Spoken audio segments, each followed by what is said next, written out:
Quick warning, this video will be full of spoilers for Better Call Saul seasons 1 through 5 and all of Breaking Bad. One of Better Call Saul's best surprises is the character of Kim Wexler. Initially a supporting character and tempering influence on Jimmy McGill, she quickly became a compelling protagonist. Although she's grown and changed, from our first time meeting Giselle, to her marriage proposal to Jimmy, or her plan to destroy Howard Hamlin, the one constant is her ability to surprise us. Each of these twists and turns, though unexpected, feels true to her character. That balance of authentic, yet shocking, makes her one of television's most remarkable characters. In this video, we'll explore Kim's transformation over Better Call Saul's 5 seasons and explain her most surprising decisions. We'll also talk about her fatal flaw and the emotional wound she carries, which changes her from this to this. And this isn't a classic Walter White story of moral decay. This is something more complicated. Before we jump into it, just a quick reminder, if you like Better Call Saul and enjoy talking about it as much as I do, please hit that like button, hit the subscribe button, and hit the bell icon for more videos like this one.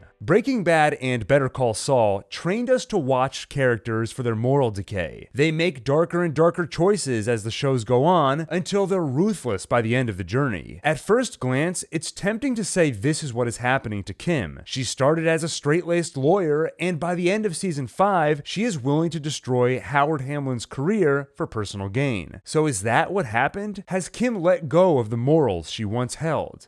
I would argue no.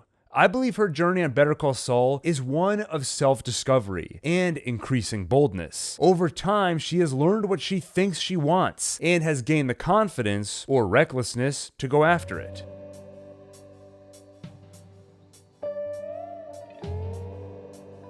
When it comes to morality, Kim has never had a whole lot to say. You might say, come on, Gil, she's objected many times to Slippin' Jimmy's antics. You'd be right. But if you go back to those moments, her objections are rarely on moral grounds. More often than not, her primary concern is getting caught. In season 2, for example, she learns Jimmy fabricated evidence by filming Daniel Wormald sitting on pies. It's a long story. If she were Chuck, she might have a problem with this because Jimmy violates the sanctity of the law. Not Kim, though. Her concerns are much more practical.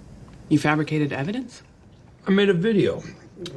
Not exactly evidence. You used it to exonerate a client. You used falsified evidence to exonerate a client. I think you're splitting hairs. I'm not splitting hairs. What if Davis and Maine find out you faked evidence? Later in the season, after Jimmy betrays his own brother Chuck by framing him for an error on important Mesa Verde documents, Kim never tells Jimmy that what he did was wrong. She instead just says that she does not want to discuss it, now or ever. But she does advise Jimmy to ensure he's covered all his tracks. Going against him, you'd really want to make sure you've got all your I's dotted and your T's crossed. She avoids discussing the details so she can maintain plausible deniability and ultimately helps Jimmy get away with it. Even in season 5, when Kim learns Jimmy may become a friend of the cartel, she asks him if that's what he wants. She doesn't bring up the lives destroyed or literal murders committed by the organization. Her sense of morality is not a primary factor in the conversation, and it rarely is. When it comes to stepping outside the law, her concern is risk mitigation. And throughout the series, she takes bigger and bigger risks, putting her career on the line multiple times. With each success, she becomes emboldened to take things further. But why? What is she actually after?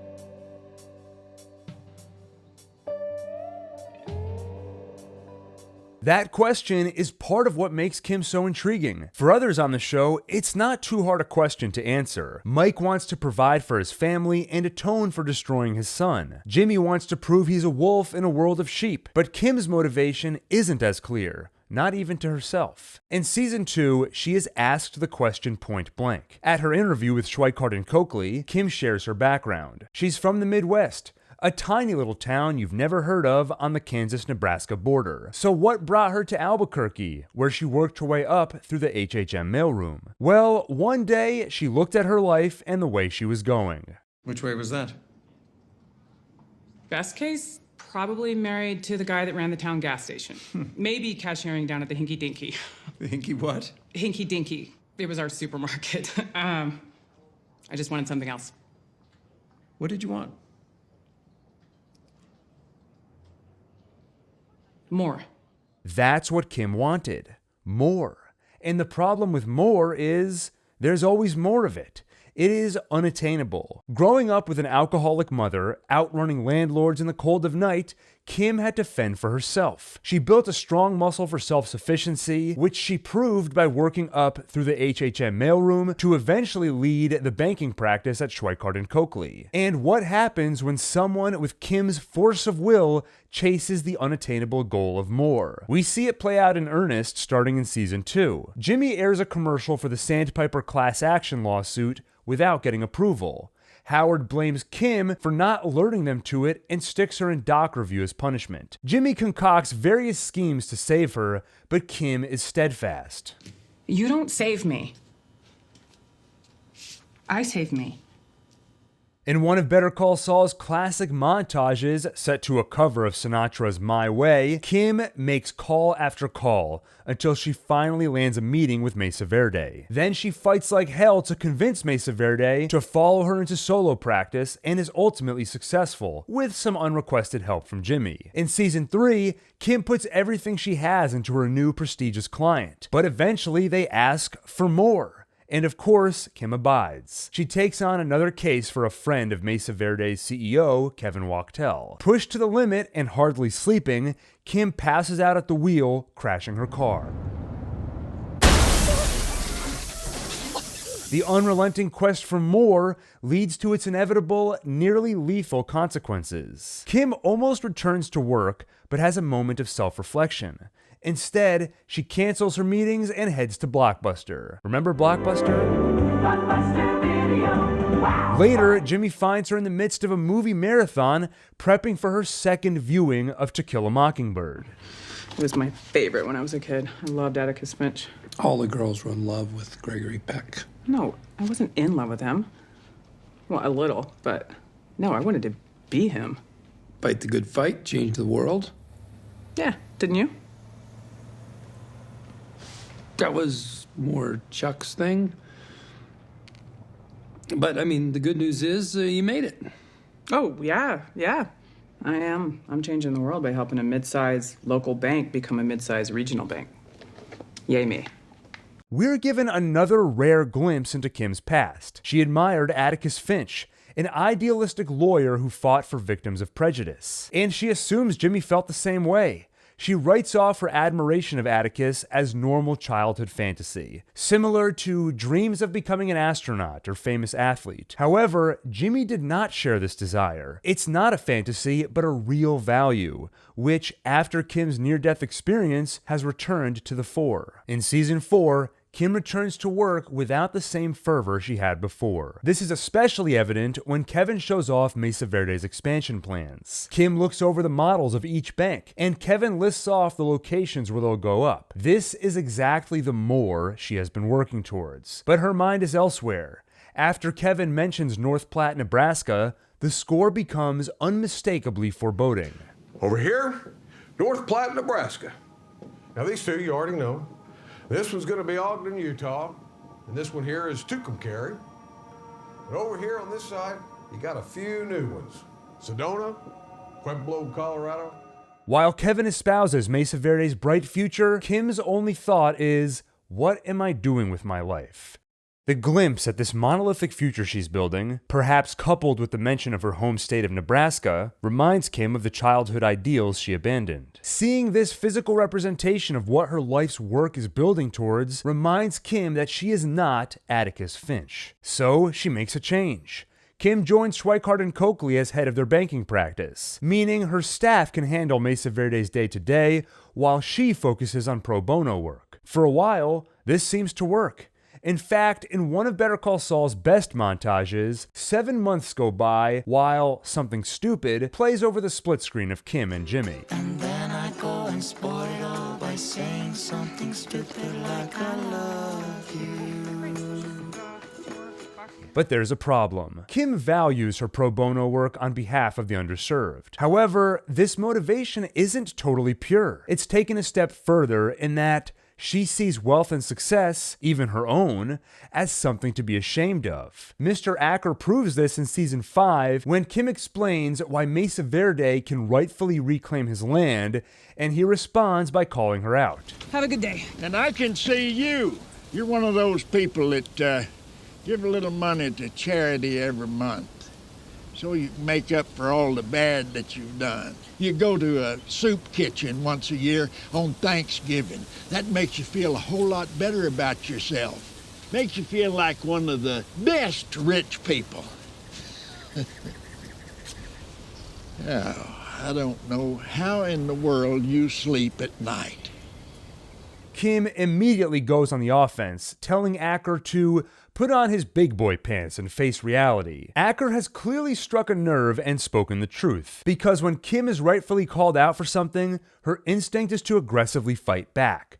We see this when Schweikart accuses her of colluding with Jimmy against Mesa Verde. Are you talking about malfeasance? Working against my client's interest? What? Please. Rich, tell me. You know I worked my ass off to get here. You know that. Yes, I do know. So tell me, please tell me why I would risk everything for some squatter. And we see it when Kim shames Kevin for trying to fire Schweikart and Coakley after Jimmy extorted him on Acker's behalf. Kevin, no matter what our relationship looks like moving forward, we owe you the truth. And the truth is, you ignored our advice. Oh, so this is my fault. We said Mesa Verde should reconsider the site for the call center. You declined. We advised you to keep the purchase lot as an investment. You declined. And we advised you to leave that meeting when it became apparent that the other... When you tell Kim a truth she doesn't want to hear, she fights back.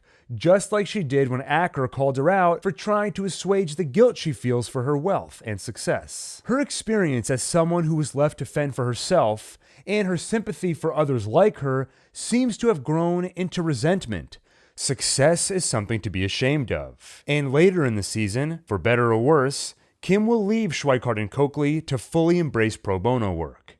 Once again, inspired by a brush with mortality. In Season 5's Bagman, Jimmy nearly dies in the desert. Earlier, in Seasons 3 and 4, we see how these reminders of mortality significantly alter Kim's path. After her car accident, she rededicated herself to pro bono work. We see something similar here. After Jimmy's return, Kim finds herself distracted at work. She looks at a letter from Diana Pender, one of her pro bono clients. In the letter, Diana thanks Kim for fighting for her when no one else would. The framed letter is a reminder of what Kim wants to dedicate her life to. After Jimmy's near-death experience, she is ready to do exactly that. So she leaves Schweikart and Coakley to fully dedicate herself to pro bono work. As Kim leaves the office, she returns to grab something. Diana's letter is something she proudly displayed in her office, representing a part of herself she embraces. But tucked away, hidden in a drawer, is another part of herself, one that only sees the light of day occasionally. She retrieves the tequila stopper from a bottle of Zafiro Añejo, something Kim scored the first time we met Giselle. Bringing it with her tells us that Kim intends to integrate this part of herself into the new leaf she's turning. So, to understand who Kim is at the end of Season 5, we need to talk about Giselle. First, Gil here with a quick reminder, if you're enjoying this video, please go ahead and hit that like button, hit the subscribe button, and hit the bell icon so you're notified the next time we do a video. It's a huge help to the channel and gets me even more motivated to make the next video. So I really appreciate it. Back to the show.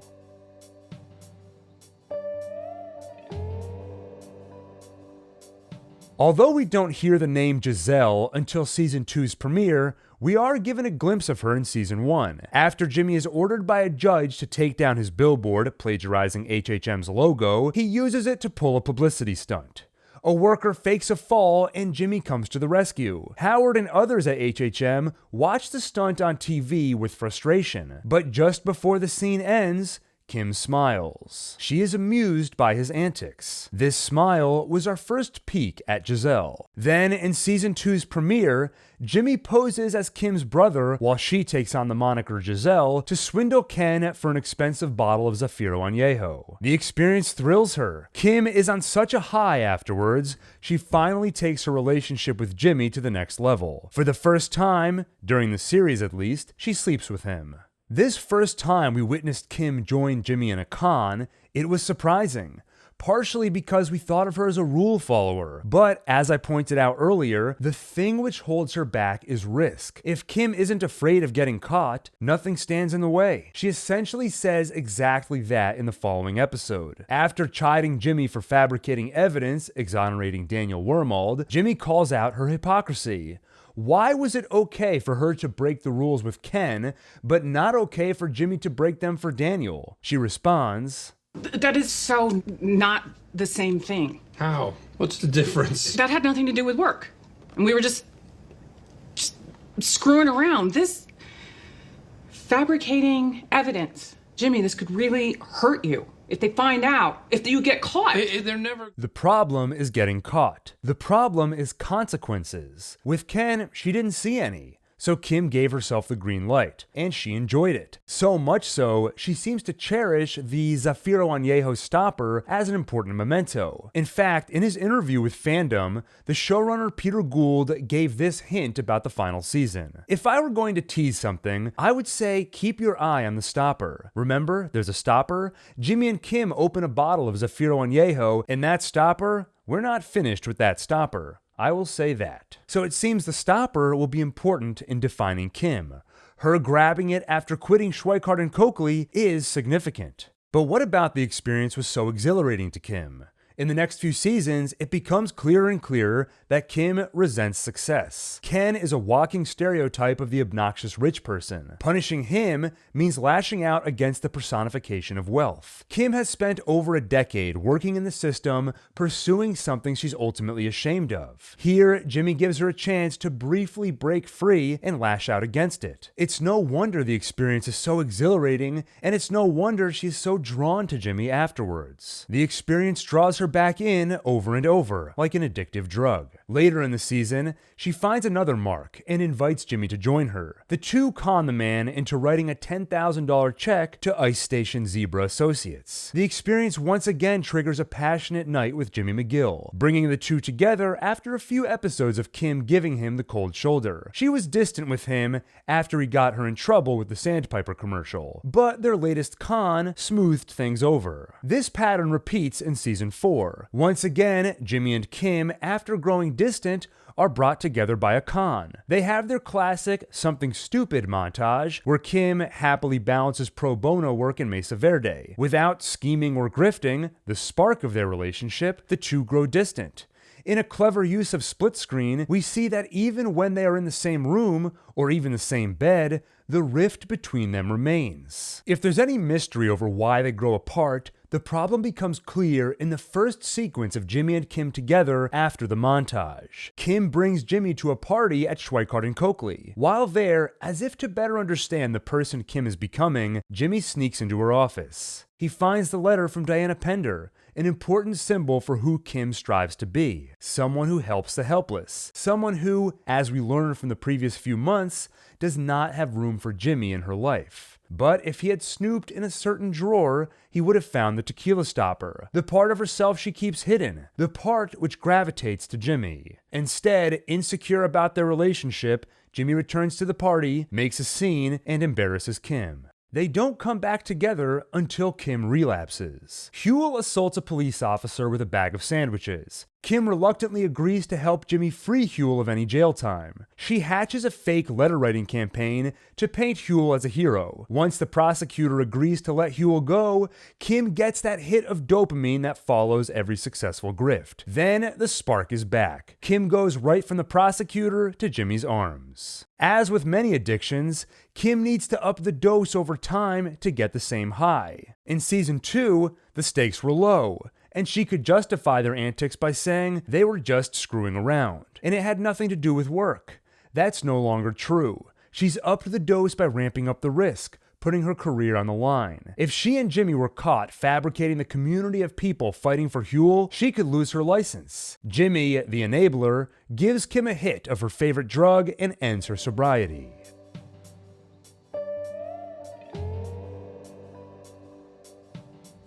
Back in her office, Kim frees the tequila stopper from its drawer. She remembers the part of herself that's been dormant for months. She visits Jimmy and he expects to get chewed out for pulling her into the Huel fiasco. But instead, she says,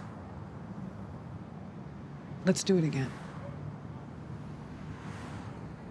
Here, we see an important difference between Jimmy and Kim. Although they both share appreciation for a good con, their relationship with the practice differs. Jimmy will sometimes indulge it just for thrills, but generally he uses it for practical reasons. For him, grifting is a tool to further his career, build wealth, or get closer with Kim. Rarely have we seen him grift just for the pleasure of it. Perhaps we saw it with Marco in season 1, but even then it was at least in part just a way for Jimmy to indulge in his and Marco's friendship one more time. For Jimmy, grifting is a way of life. For Kim, it's a drug. It's thrill-seeking. This is Kim's fatal flaw. Without it, the spark which finally started the true relationship between her and Jimmy would not be there. She would not be in the crosshairs of a maniacal drug dealer, and she wouldn't be plotting to destroy a man's career. When it comes to the con which freed Huel, you could argue that Jimmy and Kim were backed into a corner. They had to use creative tactics to free him from jail time. For their next con, this pretense is essentially gone. Mesa Verde wants to alter plans for a branch that have already been submitted for approval to Lubbock, Texas. Kevin asks Kim if it can be done, and she says no, explaining that it would delay the expansion. Wachtell accepts her answer, and she is under no pressure to make it happen. Further, she is now more focused on her pro bono work, often neglecting Mesa Verde. So, personally, she's not out to impress them, but altering plans that have already been submitted is the perfect excuse for another grift. She fakes a leg injury while Jimmy plays the role of her brother and negligent babysitter. Working together, they manage to trick Shirley into letting Kim switch the expansion plan out for an updated version. The whole experience excites Jimmy. He thinks she's like him, ready to embrace a life of conning to help people get their way outside the norms of the justice system. But Kim explains, I think we should only use our powers for good. What are we considering good as of 9:06 p.m. tonight? You know what? It's like Potter Stewart said. We'll know it when we see it. We just drove 300 miles to scam Lubbock, Texas, so that your client can have a 13% bigger bank branch. Don't get me wrong, I loved every second of it, but how was that using our powers for good?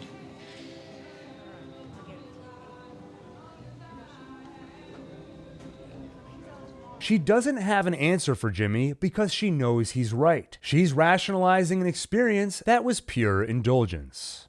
With each con, two important things happen. 1, Kim gets a drug-like high. 2, she gets bolder. Earlier, we pointed out that when it comes to slipping Jimmy antics, it's not morals that hold Kim back. It's risk management or fear of getting into trouble. With each success, she becomes more confident in her ability to pull it off. Her desire grows, and so does her risk tolerance. In Season 5, Kim enacts a bolder plan to go after Kevin himself and help Mr. Acker keep his land, though this was also spurred on by Kim seeing Acker as a victim, which pulls on her Atticus Finch ideals. Ultimately, she gets cold feet and tries to call it off with Jimmy. He agrees, but then, in front of everyone, moves forward with their blackmail plan. Stop.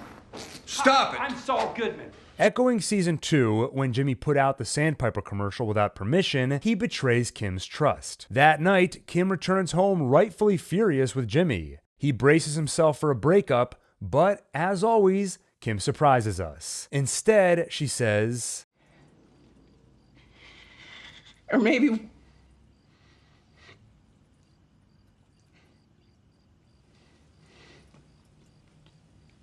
we get married? It's not hard to see why Kim is drawn to Jimmy. They bonded in the mailroom over a similar sense of humor and shared interests, including classic films and, of course, law. Also, they have their shared love of grifting. What is hard to see is why Kim stays with Jimmy after he betrays her trust time and time again. Why is she so insistent on making things work out between them? In the same episode that Kim suggests marriage, we get a rare glimpse into her past. The cold open of the episode is a flashback to Kim as a child. Her mother is late picking Kim up after school. She's been drinking and Kim knows it. So Kim refuses to get in the car and instead walks home 3 miles with a cello. The decision to include this in the same episode as the proposal is no mere coincidence. It should tell us something that helps us understand Kim's shocking decision. On the Better Call Saul Insider podcast, writer Tom Schnauz suggested that Kim may regret taking a hard line with her mother. Something in her relationship with her mother and the way they went at each other, again, helping inform what happens at the end when she says maybe we should get married. Maybe being hard line was not the way to go. Maybe being hard line with her mom caused some unrepairable rift, and maybe she finds another way to go with Jimmy. Her walking away in the flashback may have been one instance of a greater pattern, one which ultimately ended in Kim severing the relationship with her entirely. If Kim regrets this, she may now want to try a different approach, protecting her important relationships at all costs. In this case, the one with Jimmy. Although he has crossed the line multiple times, it will take a lot to push Kim over the edge. She won't lose him the way she lost her mother.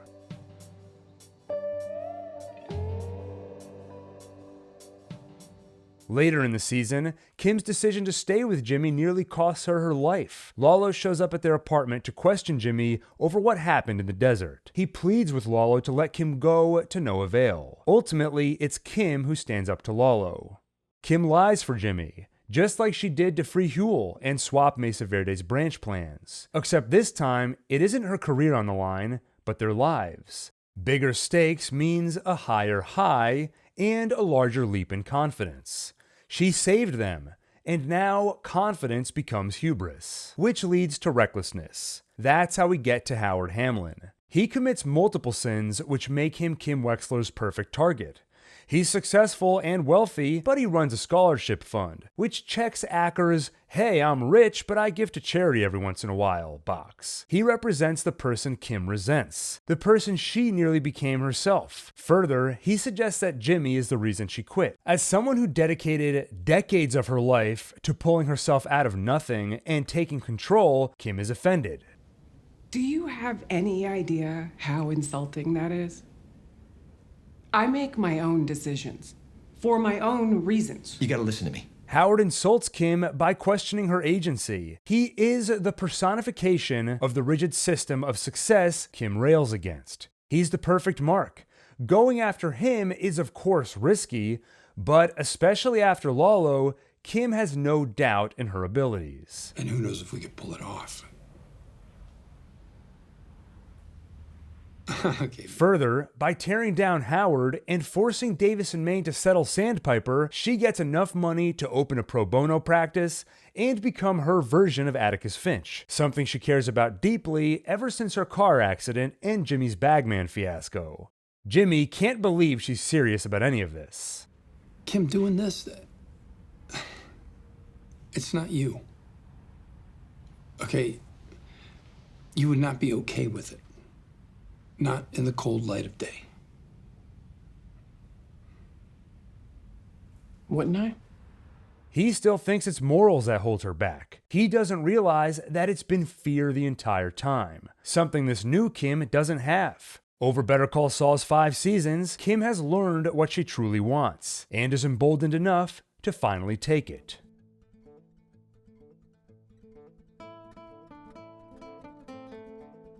Where does that leave her for season 6? To me, the main question that needs to be addressed in the final season is, can Kim survive her fatal flaw? She has an addiction to grifting, perhaps born out of her resentment of success. It's easy to imagine a scenario where this leads to tragedy. Her attempt to take down Howard could be so successful it completely destroys him, perhaps fatally. Similar to Walt watching Hank die, it could be a large step in teaching Kim that her actions have consequences. Morals exist for a reason, and aren't just arbitrary rules to ignore if you can get away with it. Or maybe she doesn't care. Another success might just embolden her further, and after the high that comes with it, she'll need another bigger hit. While Kim chases her never-ending more, just as she did in her career, she may also learn that she doesn't need Jimmy. In the early days of her introduction to conning, Jimmy was her dealer. He's the one who brought her into their various schemes. Now, she's the one dragging him into the next con to frame Howard for something unforgivable. For Jimmy, conning is a way of life and a tool in his career. He doesn't need to chase the next high like Kim does. So maybe she leaves him behind to pursue whatever grift comes after Howard. Maybe she even finds a new partner who can bring enough risk and danger to achieve the thrills she's looking for. Maybe someone like Lalo? I don't think she'll end up with Lalo, but I do think there's a chance she'll leave Jimmy to chase that next high. In order to do so, she would also need to reconcile with the emotional wound of leaving her mother. If Jimmy doesn't follow her into thrill-chasing territory and her desire is strong enough, it may finally break her need to keep the relationship alive. In her career, Kim pushed herself for more until it almost killed her. She is repeating the same pattern here, but the stakes are even higher. So this time, it may actually kill her. If she keeps chasing bigger highs, it's easy to picture one of them going south. Maybe the next Howard is someone that will fight back with lethal consequences. Another less tragic, but still bittersweet ending is that Kim reconciles her relationship with success. She stops resenting it, tamping down her addiction to grifting. She's just begun focusing full-time on pro bono work. It seems that without this addiction, she can be fulfilled and happy helping the Diana Penders of the world. The bitter part of this sweet ending is that Jimmy probably has no part in that life. Without Giselle, the spark of their relationship is gone, but Kim Wexler flourishes. Better Call Saul and Breaking Bad do not shy away from tragedy, but they also have a strong sense of justice. In both shows, some innocents have been killed as collateral damage, but many characters get what they deserve. Walt dies alone in a meth lab, the Nazis get torn to shreds, and Jesse gets to start a new life. Better Call Saul's Season 5 finale is called Something Unforgivable, in reference to what they'll need to frame Howard for to end his career. I think it has another meaning in reference to Kim. Will she do something unforgivable? In the world of Breaking Bad and Better Call Saul, crossing that line is usually a death sentence. As Kim heads into the final season, her soul hangs in the balance. She wants to do good and is clearly capable of it. But although it was her choice to enter it, Jimmy opened the door to a world of temptation. Will she give in and do something unforgivable? Or will she persevere? What will the show's final statement be on Kim Wexler? I can't wait to find out, and it's one of the things that has me most excited for next season. I hope you enjoyed this video and found it helpful in understanding this incredible character. If so, please go ahead and hit that like button, hit the subscribe button, and hit the bell icon for more videos like this one. We'll be doing more character deep dives and other Better Call Saul content like this leading up to the final season, so you won't want to miss any of it. Thanks for watching, and see you on the next One Take.